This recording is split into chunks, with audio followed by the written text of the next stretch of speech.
Have you ever noticed how some people can never stop criticizing? No matter what you do, it's never enough. You wear the wrong clothes, you speak the wrong way, you dream too big, you laugh too loud, and somehow, they always find something to attack. But here's the strange part. Truly confident people rarely waste time tearing others down. Think about that for a second. Why is it that the loudest critics are often the most frustrated people in the room? Why do some people feel an almost obsessive need to point out flaws in everyone around them? The answer is deeper than most people realize. Because excessive criticism is rarely about the person being criticized. It's a confession, a psychological leak, a hidden insecurity screaming for attention. And once you understand what criticism really reveals, you'll never react to negative people the same way again.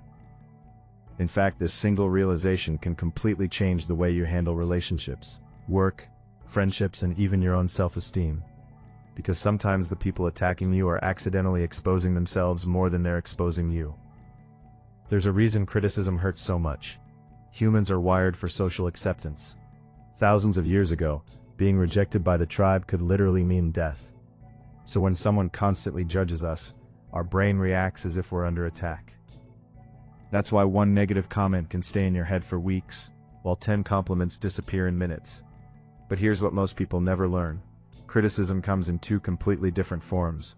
One builds you, the other reveals brokenness inside the person giving it. Constructive criticism is calm, specific, helpful. It comes from someone who wants to see you improve.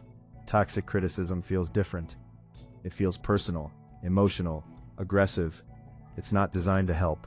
It's designed to reduce you. And the people who constantly do this are usually fighting invisible battles within themselves. Psychologists have studied this for decades. People who feel powerless often try to regain power by diminishing others. It's a defense mechanism, a temporary emotional escape. If they can make you feel small, they don't have to confront how small they secretly feel inside. Look closely at people who criticize nonstop. Many of them are deeply unhappy with their own lives. The coworker who mocks everyone's ideas often secretly fears being seen as incompetent. The relative who constantly judges your choices may regret their own decisions. The friend who laughs at your ambitions might have abandoned their own dreams years ago. Criticism becomes a mirror. People project onto others the pain they refuse to confront within themselves. And this happens everywhere. Social media made it even worse. Millions of people sit behind screens criticizing strangers they could never become.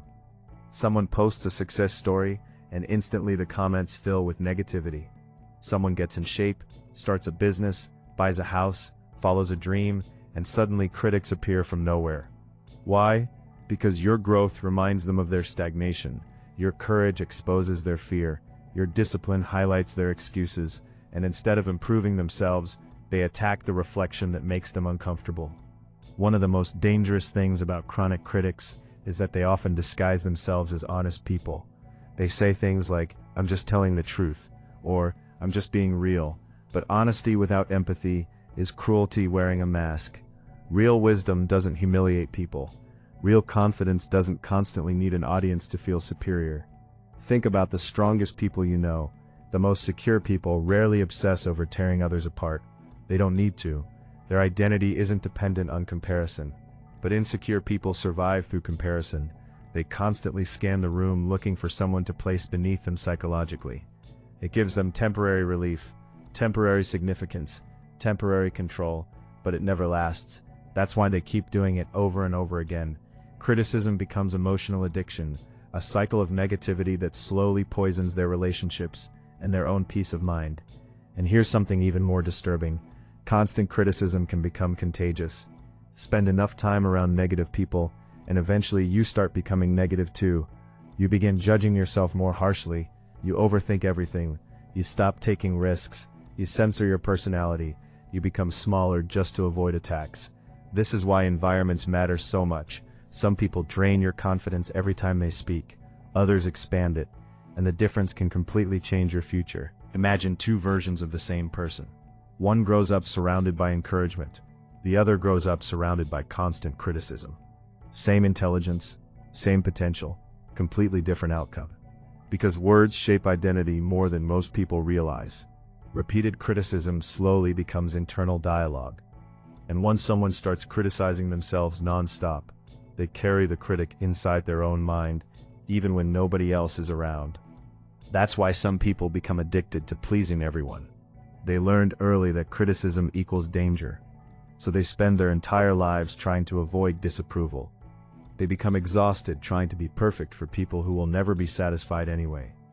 But perfection is impossible, because critics aren't searching for truth. They're searching for emotional release. And this is the trap. The more you try to prove yourself to chronic critics, the more power you give them over your emotional state. Suddenly your happiness depends on their approval. Your confidence rises and falls based on their opinions.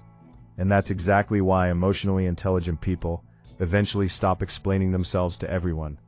They realize not every opinion deserves emotional access to their mind. There's an old saying that says people who have the least going on in their own lives are often the most invested in criticizing others. And honestly, there's truth in that. Focused people usually don't have endless energy to attack everyone around them. They're busy building, learning, improving, creating. But idle minds often drift toward judgment. That's why online comment sections can become unbelievably toxic. Many people use criticism as entertainment, because it distracts them from confronting their own dissatisfaction. It's easier to mock someone chasing a dream than to admit you're afraid to chase your own. Easier to laugh at someone failing than to risk failing yourself. And deep down, many critics know this. That's why confident action triggers insecure observers so intensely. Think about how society reacts to people who stand out. The moment someone becomes successful, visible, or different, criticism multiplies. Celebrities experience it, entrepreneurs experience it, artists experience it, athletes experience it, even ordinary people experience it when they begin improving themselves. Lose weight and someone calls you obsessed. Gain confidence and someone calls you arrogant. Start setting boundaries and suddenly people say you changed. But what's really happening? Your evolution is disrupting the version of you that made others comfortable. And uncomfortable people often criticize what they don't understand. That's why growth requires emotional resilience. Because if you wait for universal approval before becoming who you want to be, you'll stay trapped forever. Now here's the twist most people never expect. Sometimes the harshest critic in your life is you.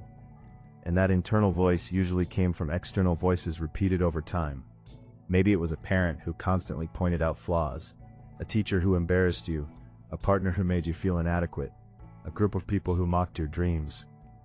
Eventually those voices moved into your head and became part of your identity. And now even when nobody criticizes you, you criticize yourself automatically. You overanalyze everything. You minimize your achievements. You focus only on mistakes. But listen carefully. That voice is not objective truth. It's conditioning. And one of the most powerful things a person can do is break the cycle of inherited criticism. Because people who heal emotionally often stop attacking others. Why? Because they're no longer at war with themselves. Internal peace changes how people treat everyone around them. Secure people don't need to dominate conversations. They don't need to humiliate others for attention. They don't need to constantly prove superiority. They can celebrate other people genuinely because someone else's success doesn't threaten their identity. That's real confidence. And ironically, the people who criticize the least are often the people others respect the most. Calm energy feels powerful. Constant negativity feels weak. Deep down, everyone senses the difference. So how do you deal with people who criticize too much? First, stop assuming their opinion defines your value. Most criticism is filtered through personal insecurity, jealousy, fear, frustration, or projection. Second, learn to separate useful feedback from emotional attacks. Not all criticism is bad. Some feedback can genuinely help you grow, but healthy feedback feels different. It doesn't try to destroy your dignity. Third, protect your environment. The people around you influence your mindset more than you realize. If someone constantly drains your confidence, pay attention to that. Energy matters, conversations matter, repeated words matter, and finally, stop shrinking yourself to avoid judgment. No matter what you do, somebody will criticize you anyway. People criticize successful people. People criticize unsuccessful people. People criticize loud people, quiet people, confident people, insecure people. You cannot escape human judgment. So you might as well live authentically, instead of living imprisoned by other people's opinions. One of the most freeing realizations in life is understanding that criticism often says more about the critic than the target. Once you truly understand that, something changes inside you. You stop taking every insult personally. You stop chasing universal approval. You stop wasting energy proving yourself to people committed to misunderstanding you. And suddenly you become emotionally stronger, calmer, more focused, because your identity is no longer controlled by random opinions from random people projecting random pain. And here's the irony. The people who spend their lives criticizing everyone else rarely find peace themselves. Negativity becomes their lens. They see flaws everywhere, because they feel flaws everywhere internally. Eventually it isolates them, damages relationships, creates bitterness, and over time people stop feeling safe around them. Nobody enjoys being constantly judged. That's why emotional maturity matters so much. Mature people know when to speak, when to guide, and when to stay silent. They understand that not every thought needs to become criticism. Sometimes kindness creates more growth than humiliation ever could. At the end of the day, everyone reveals themselves eventually. The generous reveal generosity, the bitter reveal bitterness, the insecure reveal insecurity, and people who criticize too much often reveal unresolved pain hiding beneath the surface. So the next time someone constantly attacks, mocks, or judges you, pause before absorbing their words as truth. Ask yourself this question instead: what is this behavior revealing about them? That single question can protect your confidence, your peace, and your future, because the world already has enough negativity. What it desperately needs are people secure enough to build instead of destroy, encourage instead of humiliate, and maybe the greatest form of power isn't the ability to criticize everyone around you. Maybe true power is the ability to remain confident, compassionate, and focused, even in a world addicted to judgment. So remember this: people who criticize too much are often revealing the battle happening inside themselves. Their words are clues. Their behavior is evidence. Their negativity is confession. And once you learn to see that clearly, criticism loses much of its power over you. Instead of feeling crushed, you become aware. Instead of feeling controlled, you become free. And freedom begins the moment you stop letting wounded people define your worth.